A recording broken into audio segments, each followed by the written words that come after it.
Hey there, this is author Andrew Kooman, and you're listening to The 49. Thank you so much for tuning in, and whether you are listening on your favorite podcast platform or subscribing and reading it week over week, I'm grateful that you're here. This is a really fun adventure for me in 2025. This has been a story that's been in my mind for a number of years, and it's so fun to finally bring it to life. I hope you're enjoying it, and I'd love to hear what you think about it, so please drop a comment.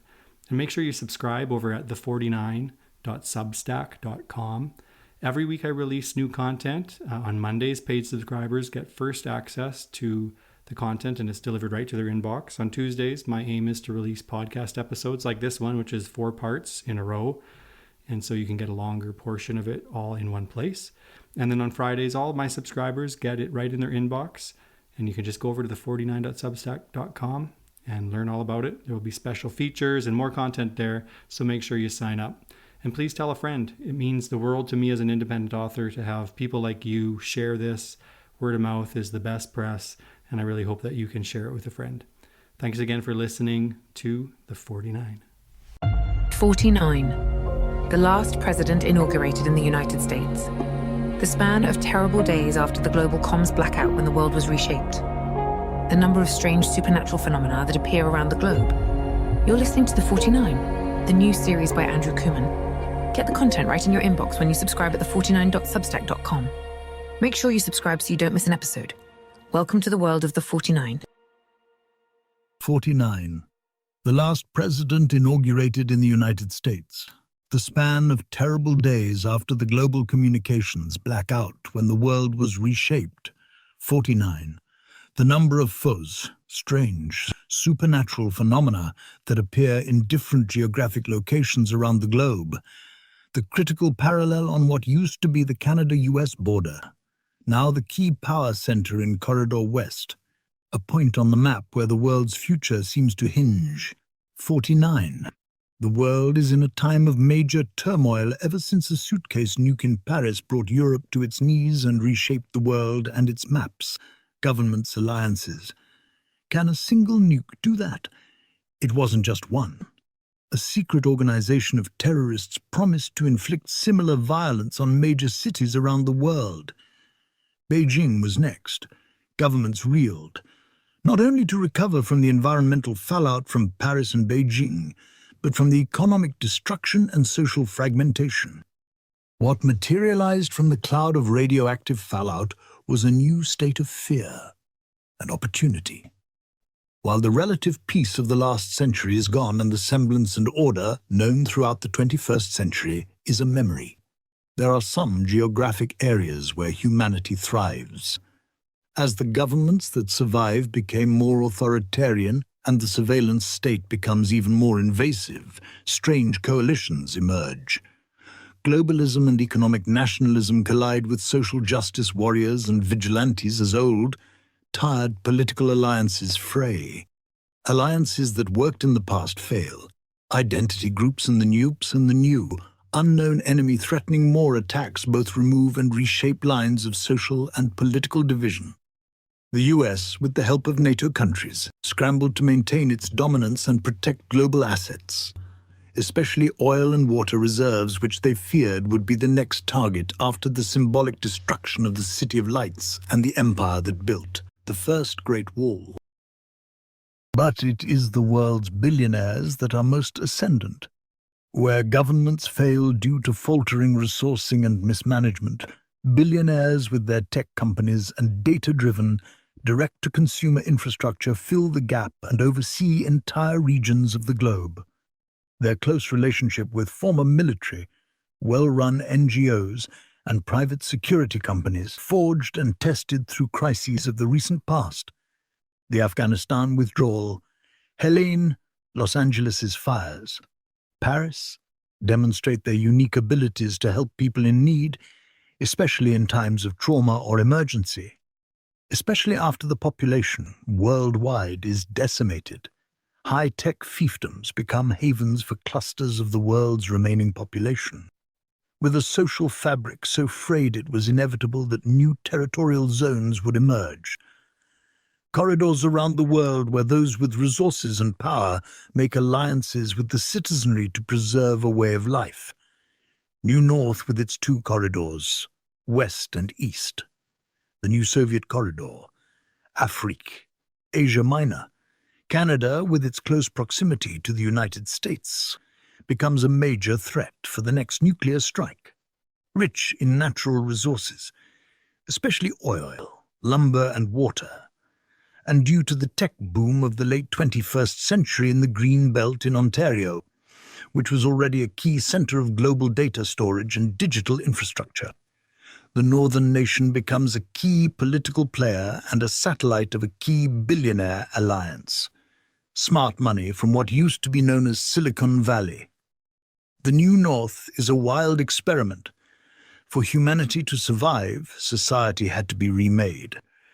And the off-world project of visionaries in tech and space push us closer to start new projects in the stars. Can humanity thrive in these newly formed regions as it pushes lawlessness and political turmoil outside the walls of its corridors? Can it transport this new order and vision to colonize the stars? Welcome to the 49.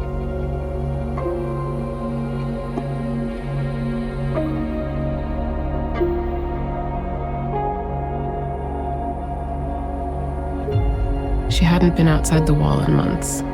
Recently, it wasn't worth the risk, or the hassle.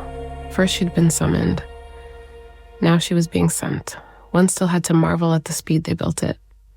All those decades fighting about the wall on the southern border before Paris, when there were 50 states and a sovereign border between them and Mexico. Is it humane? Who can come in and out? As Boyer drove toward the eastern edge of Corridor West, the loud but almost forgotten voices of the recent past played in her mind. The bishop mocked the bipolar nature of the pundits, when there was still a thing called broadcast news. He told her how everyone who bickered and argued against enforcing borders, especially the ones who advocated for unlimited hospitality, didn't raise a single objection when they erected this wall. Maybe they all were dead. Maybe they had a change of heart. The border crisis, the housing crisis, the inflation crisis, problems that seem almost luxurious, wiped away almost instantly because of Paris. The hand-wringing over who comes in, who stays out stopped. The gaslighting stopped. The gaslighting stopped. People shut their doors, reached for guns, welcomed the walls. If you time-traveled back to the turn of the century, the bishop had said, and asked someone where they expected the biggest wall to be built, surely they would have said between the U.S. and Mexico along the natural barrier of the Rio Grande. But they wouldn't have imagined Corridor West. Developments in concrete 3D printing accelerated the ability to build big structures quickly.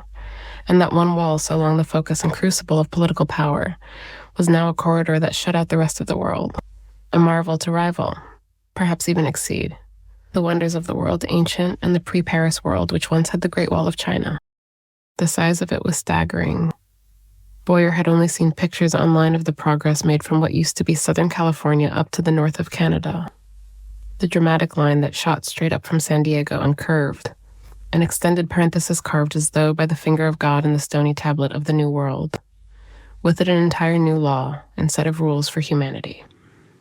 That parenthesis, half of a whole, reflected but also dwarfed a similar line in the east, if you zoomed out on the map of New North. The unfinished line of Corridor East that cut up from the eastern port of New York through Toronto and shot up north. The Great Lakes formed the natural westmost barrier of the energy sector. From that satellite view, it all looked so simple, factual. The walls grew longer every day as concrete sections replaced the hovering drones which didn't move, just floated higher above the new structures. Their multiple lenses pointed in every direction. From space, it all looked so neat, as though the map were a casual afterthought, completing a long sentence in history. Between order, darkness. Before progress, chaos. An explanation to the passengers who launched off-world. What was the message? This is where it all ends up. Boyer checked the gauge on her dashboard. She would reach Masquis's by dusk. There was enough charge. The road was carefully protected from the air, but she couldn't help but double-check every few miles.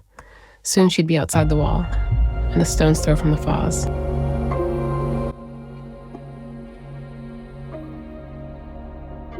Diaz tapped the ring on his right index finger against the fob. The flat-screen panel in what looked like a solid metal door appeared and scanned his face. At the prompt, he leaned forward for the retinal scan. By rote, he spread his arms and legs, like Da Vinci's Vitruvian Man, he thought to himself.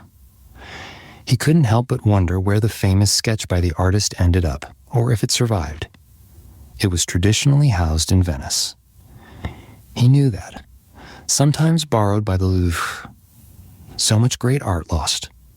As the pulse of the infrared camera dissipated, Diaz returned his arms to his side, pulled from his thoughts when the green light framed the screen, his signal for all clear. Nothing to hide. A thought even the precise and invasive lenses and sensors couldn't detect. If they could, would they believe him? Would he believe himself? Today's confession was in L.A. on the backlot of a once great studio where the big show was filmed. He preferred the lot in Calgary, which was closer to home. But he was itinerant and the loop made for a fast trip. He stepped through the door into the lobby. The entryway, geometric panes of glass restored since the looting and the fires that preceded them had almost put the city out for good, reflected light throughout the room. It reminded him of the great windows of Notre Dame for some reason, though there was no stained glass, the height, perhaps. He stopped to look up at the light. Couldn't help himself. He let it seep into the skin, penetrate the lines of his face. He stood there in a beam of sunshine, palms outturned. Didn't care what the production staff buzzing to and from corridors that led to the sound stages might think. He took a deep breath, aware he couldn't prepare for what the next few hours would bring. He would quiet his mind, even here. Especially here. He inhaled deeply, inhaled the earthy, welcome smell of the greenery in the lobby's atrium. Blossoms of an orange tree, the sharpness of fertilizer, dirt. He had stood like this in Notre Dame, eyes closed, transported. The light through the glass of those windows had done it then, years ago, when it reopened after the fire that burned through it, before it was lost forever along with everything else in that great city. Father Diaz, welcome. He opened his eyes. He didn't recognize the voice. The woman with the headset stood at a respectful distance, the impatience of a production manager, the ponytail quickly pulled into place. The half smile that turned down slightly at the corners of her mouth because the muscles were so used to frowning. Her one flash of eye contact, then the return of her gaze to her watch. Ready for me? He asked. Right this way. She was already walking. The people have spoken. He followed her through the lobby, past the reception area where production crew came on break to grab a bite to eat, sit in the sun, gossip. He could have walked it himself. He was familiar with the corridors, but it was a carefully guarded set, for good reason. As they approached the Red Room, they walked the Gauntlet of Souls, his term. The long corridor with photos of contestants on each side. Those who won and walked away. Those who did not. They looked at each other from their frames, the flat images in black and white more film noir portraits than mugshots. Some of the most famous people in Corridor West, they were made up to look like movie stars. No need to lead the witness, the showrunner once said when he asked why they looked so glamorous. It adds to the drama and makes for great promo. The necessary, ongoing evil of Corridor West. The terrible thread that wove through the new social fabric that kept it from ripping here. Stay in line, do your part, contribute, and live a quiet life, and you'll do fine. Step out of line, you'll be gamed. Justice turned over to the people, broadcast and streamed. Absolute. Life is nasty, brutish, and entertaining. They walked in the direction of the sound stages, a maze of hallways that connected an intricate series of rooms where cameras rolled. He greeted the production assistants and crew with nods. Faces that were familiar. The people that made the game a reality. The production manager knocked twice on a door, and it hissed open. She nodded and was gone. He entered a room at the end of the hall after logging his arrival with a tap of his ring. There were 2 security personnel in this room. He smiled at them, and they nodded back. not a word exchanged. He knew the routine. Priests and other so-called holy women and men throughout the centuries had different rituals associated with their orders and practices, some more elaborate than others. He thought of the order of Levites. All the men of the priestly tribe were washed, dressed, anointed with oil in front of the tabernacle when they were first ordained. Before they entered the service, they placed their hands on a bull before it was sacrificed, followed by 2 rams, offerings, absolution. Together they would make a meal of one of the rams, the ram of ordination. But an outsider shall not eat of it. Only the high priest could enter the holy place. The inner sanctum of the terrible game show had, for better and for worse, become one of the main shared experiences for the people of Corridor West. A shared social experiment. A secular sacrament, so to speak. And here he was in the middle of it. He'd quickly developed his own little ritual. He was aware with each movement of the emptiness of the rituals people perform in front of others who don't understand them or adhere to the system of worship they represent. Outward acts of performative religion. First, he removed the ring from his right index finger. Without it, he and most anyone else in Corridor West were invisible, not entirely, but nearly. It was the quickest identifier and tracker, key and meal ticket, opener of doors and acquirer of food and other life-sustaining resources, and the first line of defense against sickness. It monitored key biometrics through a series of sensors against the skin. Next was the ring on his left index finger, the earthly possession that meant most to Diaz. He turned it once, massaged the cub of bone above and below the metal, slowly worked it over his knuckle. He placed it gently in the plastic container beside the other ring. He looked at the male guard after he put it down. The man nodded back. Diaz pulled his phone out next, from the inside pocket of his coat, and placed it in a bin. Then he removed his coat, unlaced his boots, and removed his socks. He had flashbacks to the days when air travel in airplanes was the main mode of transit for long distances. The long lines of airport security ended in the inconvenient, even ridiculous removal of shoes, boots, liquids, pens. How antiquated that seemed now. But it stopped there, at the removal of boots and belts. Here, in the quiet rooms of the studio complex, he slipped off his shirt and undid his pants. He dropped them in a larger bin beside the ring. He looked at the security guards again. Both the woman and the man had bored looks on their faces. 2 people whose names he didn't know who knew his body more intimately than any other human on the planet. Despite their bored expressions, he noticed they both looked, reflexively, at his abdomen. He stood in his underwear with only a wooden cross around his neck. A gold square was laid into the wood at the center, connecting the vertical and horizontal beams. In the center of the gold was a red ruby. The cross was attached to a green cord that hung to his abdomen, between his sternum and belly button. It rested on a scar that time had not healed. It was raw, like the wet skin of a tongue. He never got used to the sight of it himself, if he happened to see himself in a mirror. His stomach was flat, chiseled even. Intaglio, like a hand had carved sharp lines into his torso. The food shortages had weaned Corridor West of excesses that bloated so-called developed populations for centuries. But the muscle was also part of his assignment. It helped ratings, he was told. So to get his full rations, he had to keep to a fitness routine.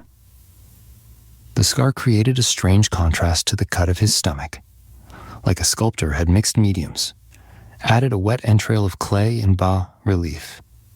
That protruded at his oblique muscle and whipped up to his rib cage. A startling line, further contrasted by the wooden crucifix and green cord holding it in place. The security personnel knew not to ask for him to remove it, They knew the routine as well, but he did remove it, after dramatically crossing himself and whispering a prayer in Latin. He held the crucifix to his forehead, kissed it, then carefully lifted it from his neck.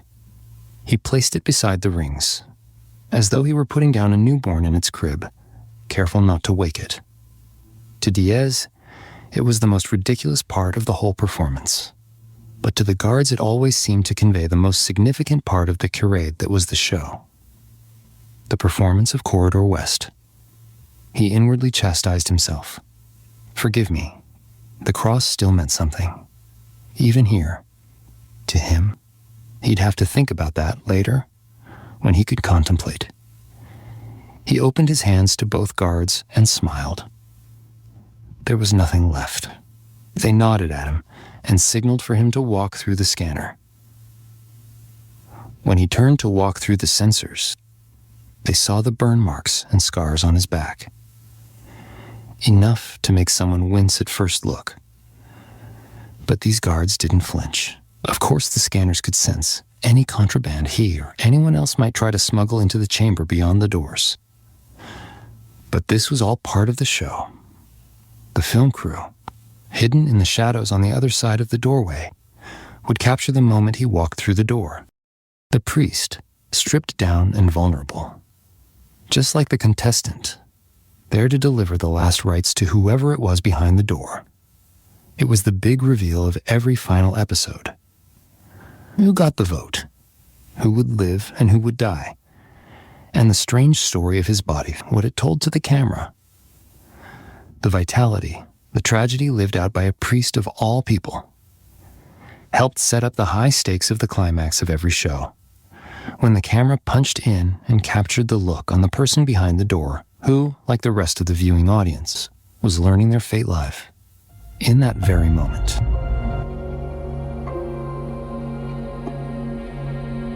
She was almost there now. She noted how tense she felt in her shoulders, as though she'd been commandeering the vehicle, keeping it on the road. She wasn't. It was a self-driving EV with a simple task. It was a straightforward route and carefully guarded. Most people inside and outside the walls agreed that it didn't require the protection of the Gov and his surveillance drones, or the heavily armed troop of robotic soldiers on the convoy, or heavily armed human soldiers with body armor and AR-15 that's not since Bayan-Kongor. Security forces from the new Soviet corridor sent drones and soldiers to take control of the FAWs that appeared on the edge of the Gobi Desert in the forgotten Mongolian district. The idea was to penetrate the phosphorescent fog, establish a perimeter. Only the men and women of the security forces walked away. Every weapon, every flying drone, every droid, including droid dogs, simply powered down. Stopped working, couldn't be revived or rebooted, even when transported back to home base. Until that first humbling, the powers of the corridor seemed absolute, and the terrifying combination of human security forces and intelligent robots on land and air were unstoppable. But Bayan-Kongor showed the world man-made powers were no match. Boyer traveled with the type of security detail that the billionaires brought with them when they traveled. But now they were protecting food. And battery packs. There were other essentials, but those were the commodities most needed and most desired. Boyer was sure she could have walked the road unarmed with the supplies, and the surge wouldn't try to touch her. They knew its final destination, a few miles from Wetaskiwin, which was not far south of what used to be Edmonton as the drone flies.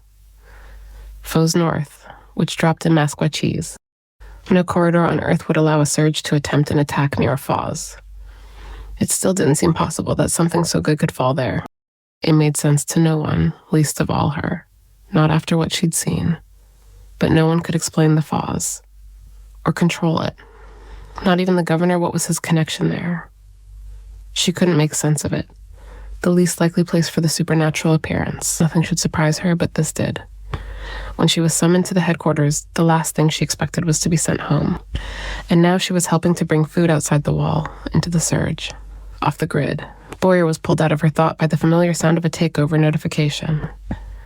All the screens in the cab of the EV lit up with the familiar jingle of the game. The phone in her pocket buzzed and the screen lit up. A reveal. She knew that every screen in the corridor was taken over at this very moment to broadcast the scene. She didn't like to, but she watched as the father materialized on screen. First, just his face. The camera punched in. The crow's feet around his eyes revealed a man familiar with sorrow and with laughter. The camera was unforgiving, but not unkind. It hid nothing as he braced himself for the moment that the waiting audience wanted most, the punch-out. For the side-by-side shot of the priest as his presence was revealed to the contestant about to learn their fate, it was always a tense and potent moment.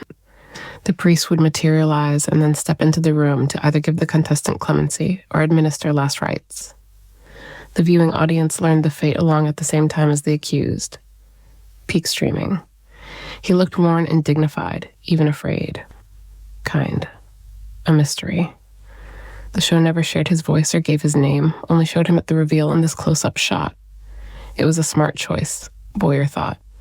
Before the editors cut to the split screen, the audience couldn't help but imagine they were on the other side of that gaze. The camera held tight to his face, then suddenly punched back so that he was visible from the waist up, the gold square glimmering from the wooden cross that seemed immovable against the chiseled abs, the ruby alive with light, like a rounded drop of blood, a ripening grape. Last rites. Boyer felt the wave. The endorphin rush this moment always delivered, no matter how many times she watched.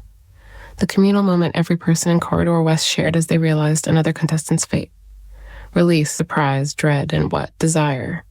She felt a hot rush of shame. He was the most popular priest, for obvious reasons. The fan fiction about him and what the women and men of Corridor West wanted to do with him popular on chat threads of the game show made her blush.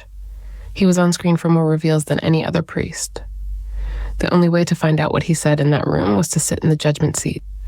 And no one wanted that, no matter what the fan fiction fantasized. Just as Boyer started to imagine what it would be like to touch his hand.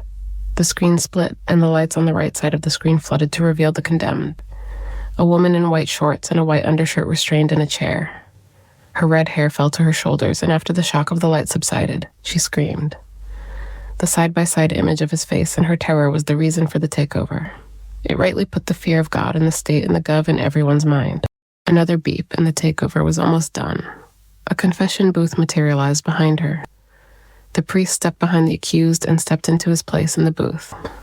Boyer and anyone else in Corridor West could go back to their business and would wait until the confession was over. The private, unseen moments between the accused and the priest before the final vote when the audience would decide the way the condemned would die in another takeover would occur so that everyone would witness what happens to anyone who disrupts the order of the corridor. Boyer looked out the window. The thin thread of the northern lights danced above her in the sky. They'd been more active since the foes arrived, but she barely noticed them. All she could think about was the priest and the crucifix that rested against his torso. She had held that very cross in her own hands. Thanks for listening to this portion of The 49 by Andrew Kooman. New content drops for paid subscribers every Monday at the49.substack.com. That's the49.substack.com. On Tuesdays, we release new audio on all your favorite podcast platforms. If you like what you're hearing, make sure you subscribe and to share it with a friend. Thanks for listening to The 49.